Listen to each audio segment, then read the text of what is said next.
Day of the spring holidays. 3 weeks of no school. I woke early, thrilled by the prospect of endless days to fill however I wished. I would read.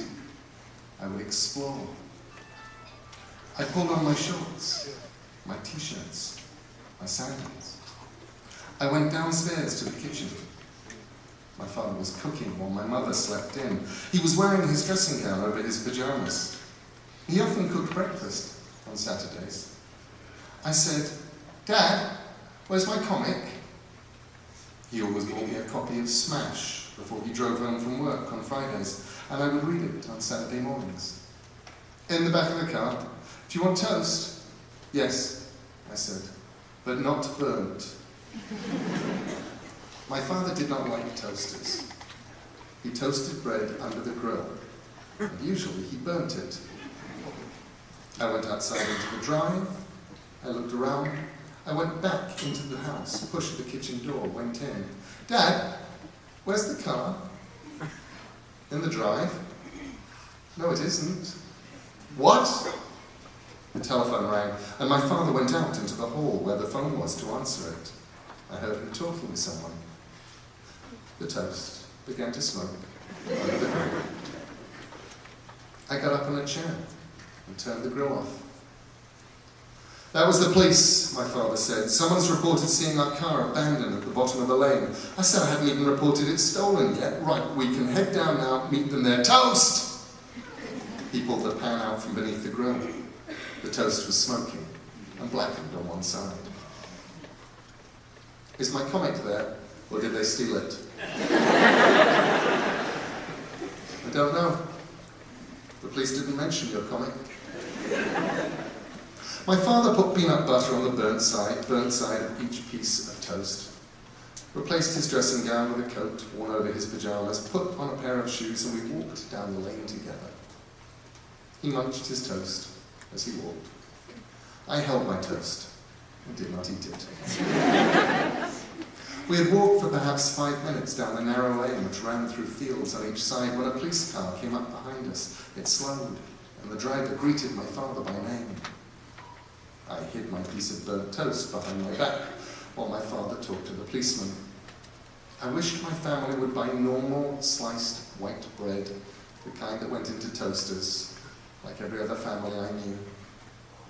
My father had found a local baker's shop where they made thick loaves of heavy brown bread, and he insisted on buying them. He said they tasted better, which was, to my mind, nonsense. Proper bread was white and pre-sliced and tasted like almost nothing. That was the point. The driver of the police car got out, opened the passenger door, told me to get in. My father rode up front beside the driver. The police car went slowly down the lane. The whole lane was unpaved back then, just wide enough for one car at a time, a puddly, precipitous, bumpy way with flints sticking up from it. The whole thing rutted by farm equipment and rain and time. "These kids," said the policeman, "they think it's funny. Steal a car, drive it around, abandon it. They'll be locals. I'm just glad it was found so fast," said my father. Past Caraway Farm, where a small girl with hair so blonde it was almost white, and red cheeks stared at us as we went past. I held my piece of burnt toast on my lap. "Funny them leaving it down here, though," said the policeman, "because it's a long walk back to anywhere from here." We passed a bend in the lane and saw the white Mini over on the side in front of a gate leading into a field, tires sunk deep in the brown mud. We drove past it, parked on the grass verge. The policeman let me out, and the three of us walked over to the Mini, while the policeman told my dad about crime in this area and why it was obviously the local kids had done it. And my dad was opening the passenger side door with his spare key. He said, "Someone left something on the back seat." My father reached back and pulled the blue blanket away that covered the thing in the back seat, even as the policeman was telling him that he shouldn't do that. I was staring at the back seat because that was where my comic was. So I saw it. It was an it, the thing I was looking at. not a hymn. Although I was an imaginative child, prone to nightmares, I persuaded my parents to take me to Madame Tussauds Waxworks in London when I was 6, because I wanted to visit the Chamber of Horrors, expecting the movie monster chambers of horrors I'd read about in my comics. I wanted to thrill to waxworks of Dracula and Frankenstein's monster and the Wolfman.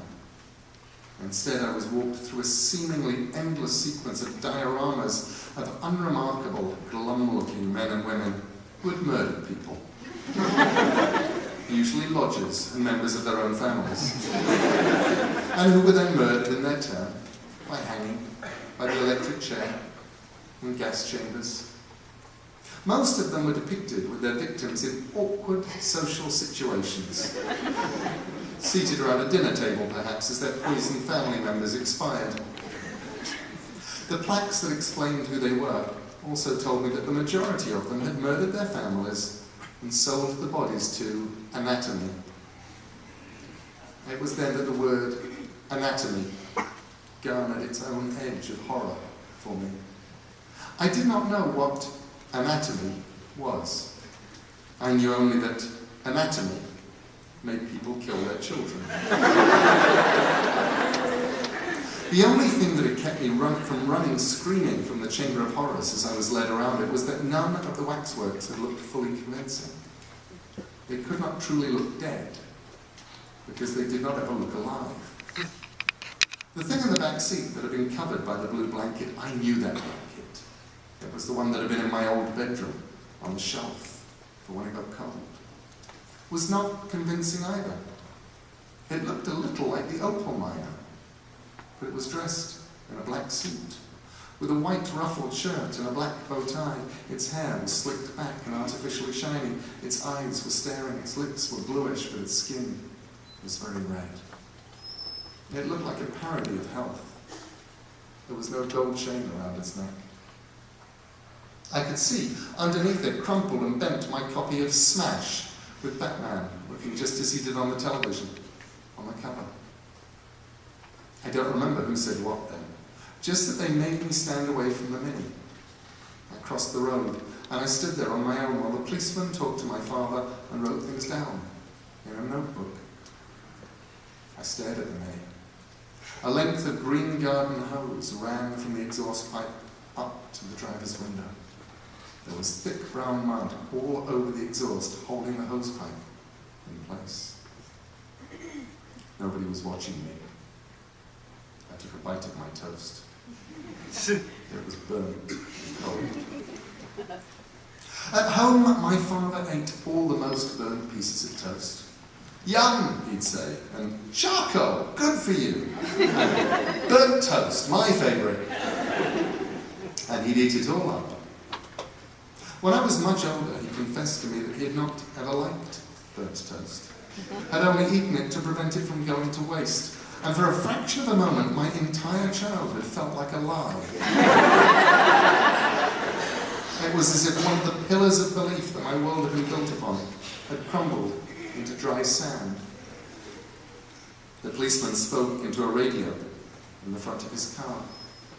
Then he crossed the road and came over to me. "Sorry about this, Sonny," he said. "There's going to be a few more cars coming down this road in a minute. We should find you somewhere to wait that you won't be in the way. Would you like to sit in the back of my car again?"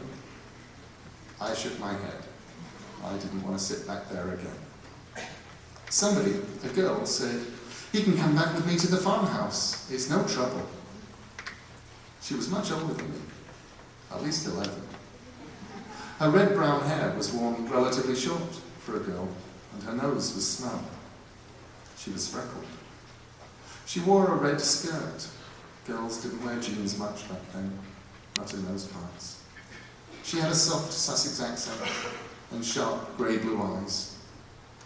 The girl went, with the policeman, over to my father, and she got permission to take me away, and then I was walking down the lane with her. I said, "There is a dead man in our car."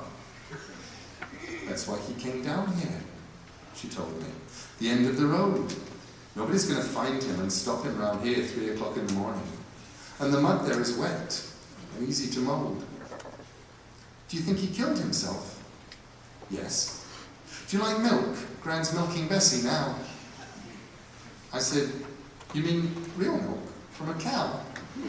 And then felt foolish. But she nodded reassuringly. I thought about this. I'd never had milk that didn't come from a bottle. I think I'd like that. We stopped at a small barn where an old woman, much older than my parents, with long grey hair like cobwebs and a thin face, was standing beside a cow. Long black tubes were attached to each of the cow's teats. We used to milk them by hand, she told me, but this is easier.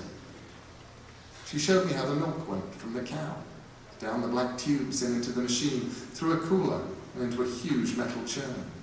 The churns were left on a heavy wooden platform outside the barn where they would be collected each day by a lorry.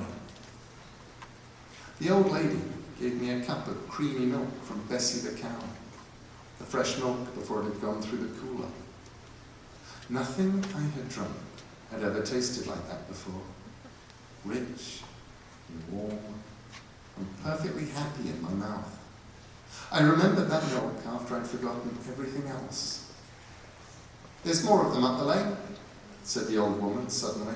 All sorts, coming down with lights flashing and all. Such a palaver. You should get the boy into the kitchen. He's hungry and a cup of milk won't do a growing boy. The girl said, have you eaten? Just a piece of toast. It was burned. She said, my name's Letty Hempstock. This is Hempstock Farm. Come on. She took me in through the front door and into their enormous kitchen, sat me down at a huge wooden table so stained and patterned that it looked as if faces were staring up at me from the old wood. We have breakfast here early, she said. Milking starts at first light, but there's porridge in the saucepan and jam to put in it. She gave me a china bowl filled with warm porridge from the stovetop, with a lump of homemade blackberry jam, my favourite, in the middle of the porridge. Then she poured cream on it.